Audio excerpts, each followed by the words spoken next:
What is going on, you guys? Alex Chasen back here with a brand new video, and today let's talk about the Denver Nuggets. They are struggling to start the season, to say the least. They did get their first win last night versus the Toronto Raptors, making them 1-2, because I was going to make this video yesterday, but then I was like, they're playing the Raptors tonight. I haven't really been watching the Nuggets too closely. I've really just been seeing the box scores. I want to sit and watch at least the first half of this game and really see what's going on with the Denver Nuggets. And that's exactly what I did. I watched the entire first half, and then as a Celtics fan, I had to go watch the rest of that Celtics-Bucks game. I had to do it. Celtics look really, really good. The Bucks do not. Maybe that's a little bit of a video we'll talk about in a couple of days from now. But either way, sticking with the Denver Nuggets, they get their first win versus Toronto. And the same themes, although they won, the same themes of struggle that happened in the first two games came back around in the game versus the Raptors last night. It went to overtime. I mean, we'll just say that. It went to overtime. In what world should the Nuggets go to overtime with the Toronto Raptors that had a starting five of Scotty Barnes, Jakob Poeltl, Davion Mitchell, RJ Barrett, and Grady Dick? In no means is that a terrible starting five, but if you're the Denver Nuggets and you're trying to be a championship team again, you shouldn't be going to overtime with the Toronto Raptors. And also, you shouldn't be down most of this game versus the Toronto Raptors. The Raptors basically handed you this game. They had the lead basically until the last couple seconds of the fourth quarter, and then the Nuggets tied the game. Then it went to overtime, and of course, when you have Jokic and also really good players around him, it goes to OT. You should win that ball game, and they did. So at least I'll give them credit for that. But the game shouldn't even have been this close, and it was. So some themes I want to discuss that I noticed in the first half of last night's game. And real quick, I have a cold. You can't really hear it in my voice, but I just wanted to say it because if there's more cuts in this video than usual, it's either I'm blowing my nose, my voice cuts out, and I got to drink some water or something. Again, I don't really sound like I have a cold, but I feel it in here. So, but hey, content has to be made, and we're going to continue to grind through this video. But what I noticed in the first half versus the Raptors was Mike Malone, on the positive side, was writing up a lot of three-point opportunity plays, I could tell, for Nikola Jokic. He shot 5 threes last night, which is a lot for him, and he made 3 of them, which was an awesome percentage. One particular moment was in the first quarter, about 9:40 left. Jamal Murray just kind of passes it out to Jokic, and Jokic spots up for a 3. They definitely were emphasizing Jokic's three-point game, as he's really been, sad to say, the only consistent three-point shooter in the early part of the season for the Nuggets, and they were definitely utilizing that last night. Went 3 for 5. Obviously didn't take a ton of them, like 8 or 9 or 10, but for someone like Jokic taking 5 threes, making 3 of them, that's an awesome percentage. And last night, he had a Jokic game. 40 points, 10 rebounds, 4 assists, 18 for 27 from the field. He was awesome last night. So again, positives, Jokic is shooting the ball great, had a great game last night. Now let's get into some negatives that have been themes for the first 3 games of the season. When Jokic comes off the court, the Denver Nuggets look like the 30th best team in basketball. In other words, they look like the worst team in the entire NBA. I was taking some notes last night, and I wrote down Peyton Watson at the free throw line, 1:52 left in the first quarter. It's 29-26. Jokic sits down, and then what happens? What happens? They didn't score for the rest of the quarter. Basically 2 minutes scoreless. And what happened? The Raptors got the lead. It was 30-29 going into the second quarter. The Denver Nuggets went scoreless in 2 minutes. Jokic wasn't on the court. Russell Westbrook was leading the offense. Dario Saric was out there with Westbrook. That pick and roll sucks. The pick and roll, and Westbrook is one of my favorite players. That's the only reason why I like the Thunder as my second favorite team, and now I like SGA is because of Westbrook. So I hate putting any disrespect out there towards Brody because he already gets too much unnecessary hate. But so far this season, he has looked terrible. And I know, new system, new teammates, maybe I'll give him the benefit of the doubt. He's just getting used to it in Denver, sure. But either way, don't throw passes at someone's feet. Like, you can control that, Brody. His passes in the pick and roll, particularly with Dario Saric. They did that a lot last night in the first half. Disgusting. Atrocious. Dario Saric couldn't catch it. And then he also was just not making simple layups. That was really bad. The bench unit looks terrible. Julian Strawther. They just have a lot of young guys that have to prove themselves. After Brody and Dario Saric. The rest of them are young guys trying to prove themselves in the league. That being Peyton Watson and that being Julian Strawther. Last night, Strawther didn't play bad, 9 points, 3 for 3 from the field. I'll give him that. But Peyton Watson, 1 for 5, 6 points. He was 4 for 4 at the line, but 1 for 5 shooting. They're relying a ton on these young guys who have proved not enough in the NBA to be true valuable bench pieces off the bench. One thing I'll apologize for. I'll do this. Hey, when I'm wrong, I'm wrong. I said Christian Braun has done really not enough to prove himself to be a starting two guard in the NBA. He has not really been a problem.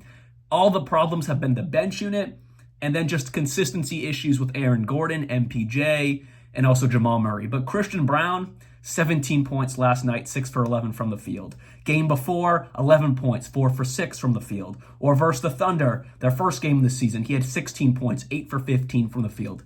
So far, that take of mine that Christian Braun did not prove enough to be a starting two guard, that was correct. I don't really think he was worthy of getting this position. But me saying he wasn't going to be good in this position, I was wrong. I'll take my L on that for now. We'll see as the year goes on and more teams figure him out. But as of right now, I'll take my L. Christian Braun has been great. But we have seen major inconsistency issues with Jamal Murray, Aaron Gordon, and MPJ. And I know the season is still really young, and I don't want to really harp on these inconsistencies, but there's no more Bruce Brown. He's been gone for 2 years now.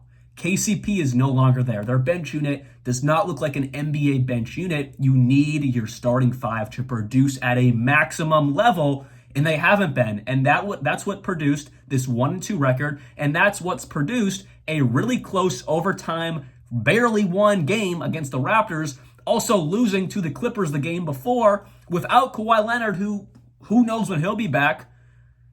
Those are 2 games that, yes, you won one of them, but you should have killed the Raptors and you should have beaten the Clippers. You go to game 1 versus the Thunder, I'm not mad at that loss. The Thunder are definitely better than the Denver Nuggets. But to only put up 87 points on the board?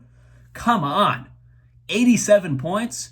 The starting five, no one put up more than 16 points. Jokic didn't shoot the ball bad, and he affected the game all over the court, but it just wasn't a big scoring night for him. Off the bench, you had 6 points from Julian Strawther, 6 points for Westbrook, 2 for Peyton Watson, 2 for Dario Saric. That's not enough production from your bench unit at all. I mean, realistically, just think about this. They needed a 40-point game from Jokic to beat the Toronto Raptors, which I know I feel like I'm hating on them, but in my opinion, they're like the 11th, 12th, maybe 10th seed in the East when it's all said and done after these 82 games. They're not a true play-in playoff team, of course. And you needed 40 points from Jokic to win by 2 in overtime. If that doesn't mean there's a problem right now, then I don't know what else means there's a problem. There's an issue.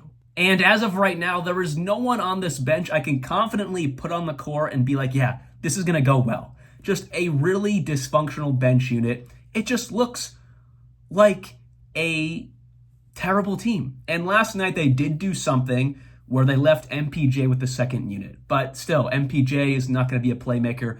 He's a shot creator, shot chucker. Leaving him with the second unit, I can see the value in that because he is a spark guy to get some points. But when you have Westbrook, who is not running the offense well at all, you have other guys around them who just don't really look comfortable in the offense right now. MPJ is also just going to be kind of stuck in the corner because no one's getting him the ball. No one's allowing him to create a shot for himself. Just a very, very interesting time with the Denver Nuggets right now. And they're a team that has been affected with the new CBA. I mean, they paid Aaron Gordon. Obviously, Jokic is on a massive contract. They just paid Jamal Murray, which will kick in next summer. MPJ is on a big contract. They have a lot of money allocated to their top 4 guys, which has left them not even kind of, it has actually left them cap stuck when they're trying to grow their bench. If you look at the Boston Celtics, they have said, I don't care. We are going to pay everyone to keep a good bench unit. The Denver Nuggets didn't take that route. They didn't want to get into that second tax apron by paying KCP or paying Bruce Brown the year prior to that. And I can understand that. There's a lot of tax penalties that the Boston Celtics are going to face. But now, when you're having issues like this now, and you don't look like a true championship team, especially in a really deep and tough Western Conference. And I know the season's young. Am I overreacting? Maybe a little bit. But in my opinion, the issues that are issues right now, they're not going to magically just disappear. Like if your bench unit is not producing even like a little bit, unless Jokic is on the court around those guys, that's not really going to change. The only thing that could actually get better is there's more comfortability. Russell Westbrook, if he's going to truly lead that second unit, he's going to start to understand tendencies of guys around him. Yeah, I'll give you that. But shots aren't going to magically just create or fall if the talent level is just not there to begin with. They're buying into a lot of guys on that bench unit who don't truly have enough NBA experience, that being Peyton Watson and Julian Strawther, or they're just not truly valuable minutes guys, that being Dario Saric. And then as of right now, Westbrook just hasn't really proved himself to be a great sixth man in the NBA, and that's right now. He has been atrocious. Last night, he shot 3 for 7 from the field. Versus the Clippers, he shot 0 for 8 from the field. And then versus the Thunder, he shot 2 for 10 from the field. He has been playing atrocious, and I love Russell Westbrook, but this team right now in Denver, when a starting five comes off the court, or really when Jokic comes off the court, they struggle to find or create shot opportunities. There's no good ball movement. There's just no flow in the offense, and that needs to be fixed. And I don't know if that can be fixed systematically, because I think the system is great with Coach Malone, or if it's a talent level issue. That's where I really want to close this video. I believe the Nuggets have a talent level issue when Jokic comes off the court. It's really that simple. And how do they fix that? Free agency. I mean, could they go out and be like, you know what, we might have to get closer to that second tax apron, if not even leak into it a little bit, because they're about $5 or $6 million away from what I checked before this video.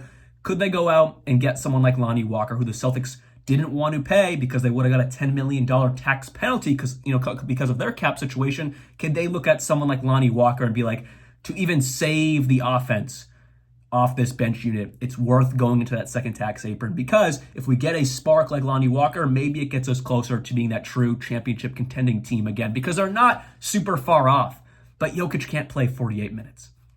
That's really what it comes down to. And yes, the starting five, MPJ, Gordon, and Murray have to be more consistent, but I believe that will come because those are proven stars in the NBA. The bench unit, there's no proven star there, or, if in Brody's case, he's not a star anymore. So they need something to come off this bench, and I don't exactly know what it is because there's not too many options out there. Anyways, hopefully you guys did enjoy today's video about the Denver Nuggets, and let me know what you're thinking. Are you concerned for the Nuggets, or are you like, it's only 3 games in, they're going to figure it out? What's your take on the Denver Nuggets situation and struggles so far this year? I'll see you guys very soon, and like always, peace out.